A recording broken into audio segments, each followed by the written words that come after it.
How many of you have started making plans, or at least thinking about what you're going to do this summer?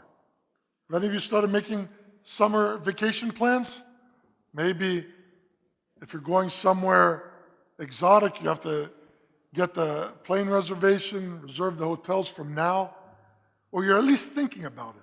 You're thinking, what are we going to do? How are we going to do it? What's our summer going to be like? I know that some people have already told me, they've asked me, what are we going to be doing in the church with our vacation church camp and other such things, our metropolis camp, so that we can know how to arrange our vacation.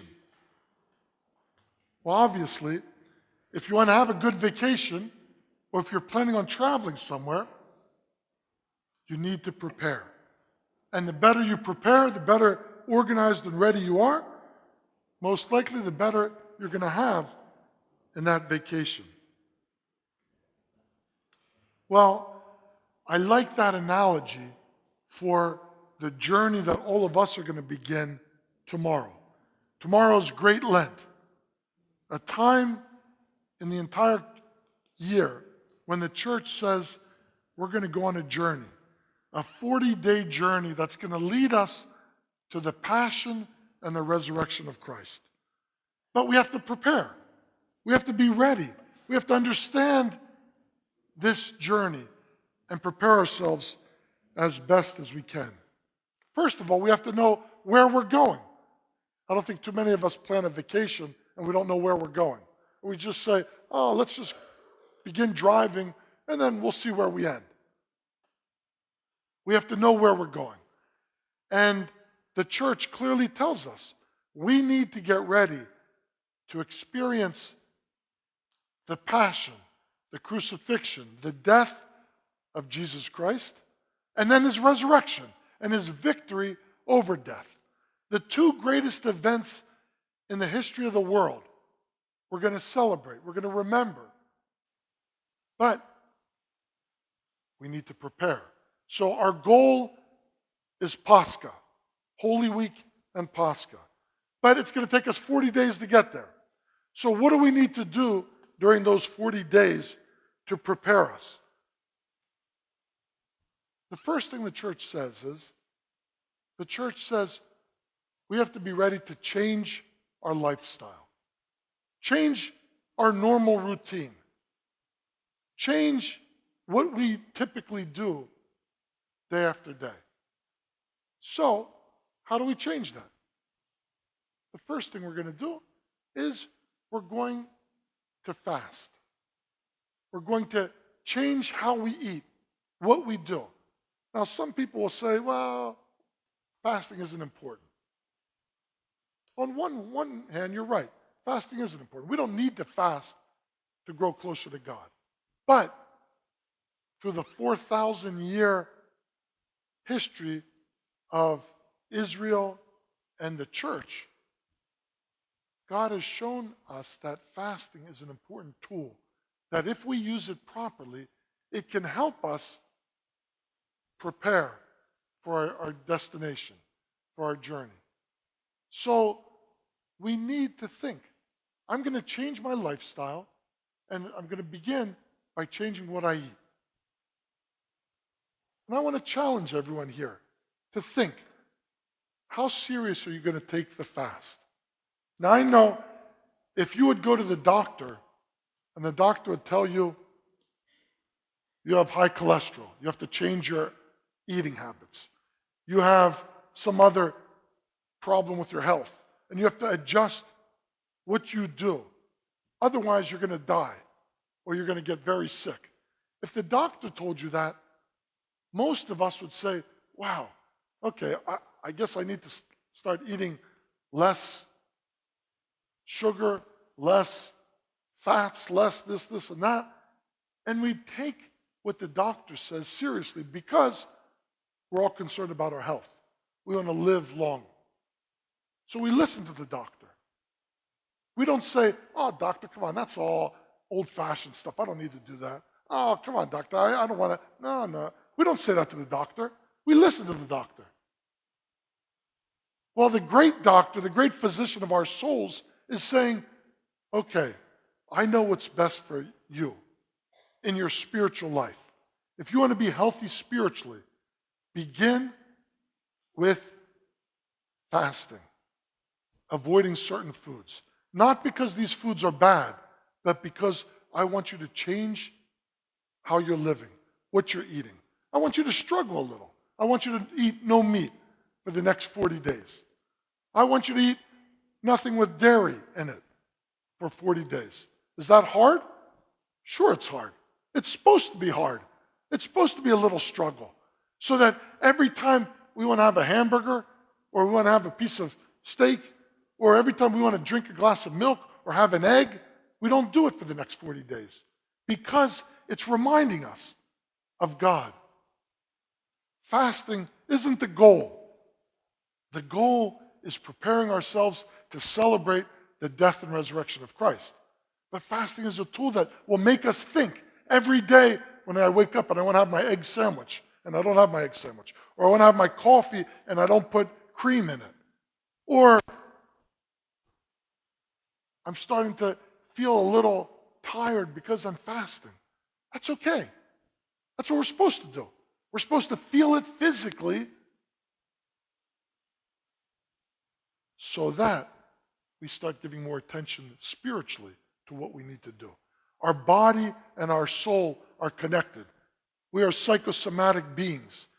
We don't say, oh, it's just our soul. No, our body is very much a part of it.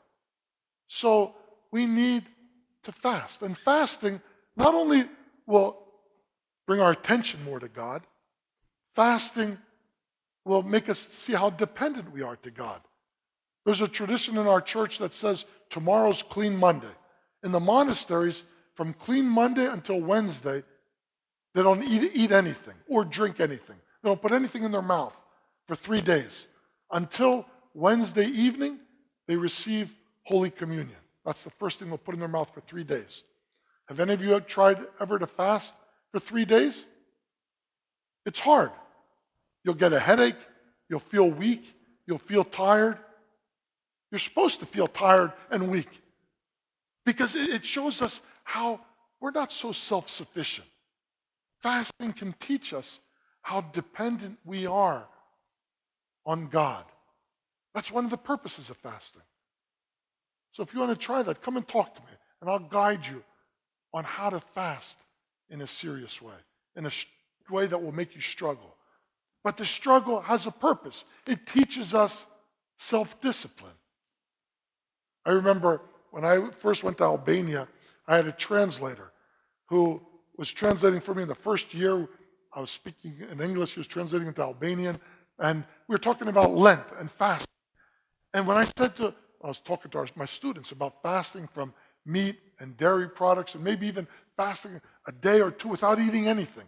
And my translator said, "You mean not to eat meat for 40 days? Oh, I could never do that. I could never do that." He would say that to me, and he didn't do it for the first year, the second year. By the third year, he was listening, and he said, "I'm going to try this year." And he tried it, and it was hard. And then the fourth year, he tried to eat not only not meat, but no dairy products. And he accomplished that as well. He learned something about himself. If he wanted to be disciplined, he could do it. Of course, again, there's no sin in eating meat or dairy products, but it teaches us discipline. And so when I know I can do physical fast, then I start to say, wait a minute, I'm going to also fast from saying negative things. I'm going to fast from gossiping. I'm going to fast from getting angry at someone when I want to get angry at them. I'm going to fast, and we're going to learn how to apply that discipline in a spiritual way. One other purpose of fasting. Throughout history, the great saints of our church, from the Old Testament times to the New Testament times, and throughout the history of the church, the great saints of the church have always found that when we fast and we change our life, turn our attention more to God, that's when we can hear God. That's when God can speak to us. We can be illuminated by the Spirit of God. It was during fasting that Moses heard the voice of God. Fasting when Elijah encountered God. Fasting when the fathers of our church come into contact with God. Because we're giving our attention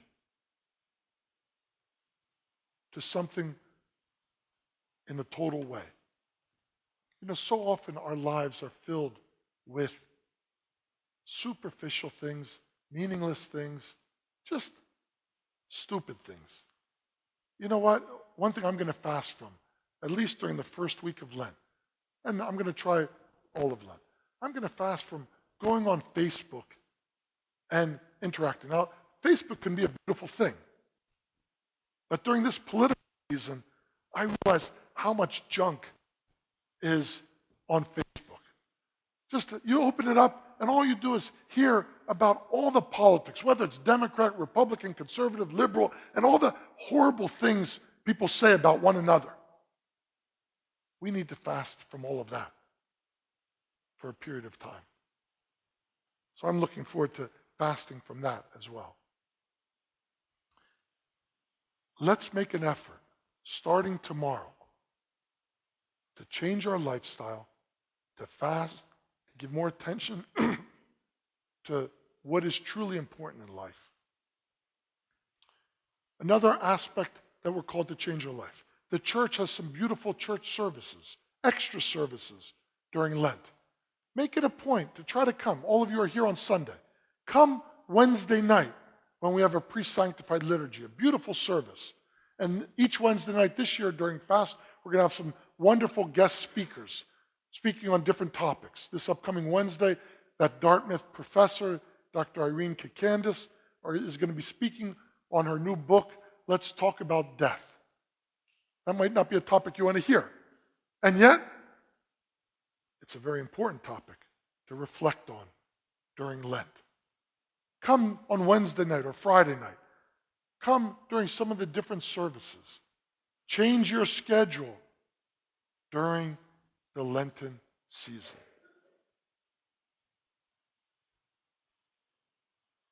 Today, the day before Lent begins, as I mentioned to the children, it's called Forgiveness Sunday. Another way that we can prepare for our Lenten. Think about anything in our life, or think of people who have hurt us, someone we don't speak to. One of the most important ways to prepare for Lent is to learn to forgive others, even if they are friends. You forgive. In today's gospel lesson, we heard Jesus say how he forgives us as we forgive others. We have to learn to forgive. And today's the day when we should try to make an effort and say, can I reach out to that person I haven't spoken to in years? Can I reach out to that person I don't want much of a relationship with? But you know what? I'm going to let him know I forgive him. I am going to forgive him. Can I reach out? This is an important aspect of our journey toward Pascha. We have to carry that spirit of mercy and forgiveness, that spirit of grace.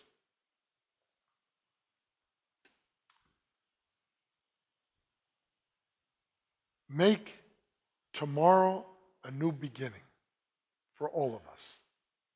And make an effort. Decide from today. In your weekly bulletins, I put a little preparation packet in there.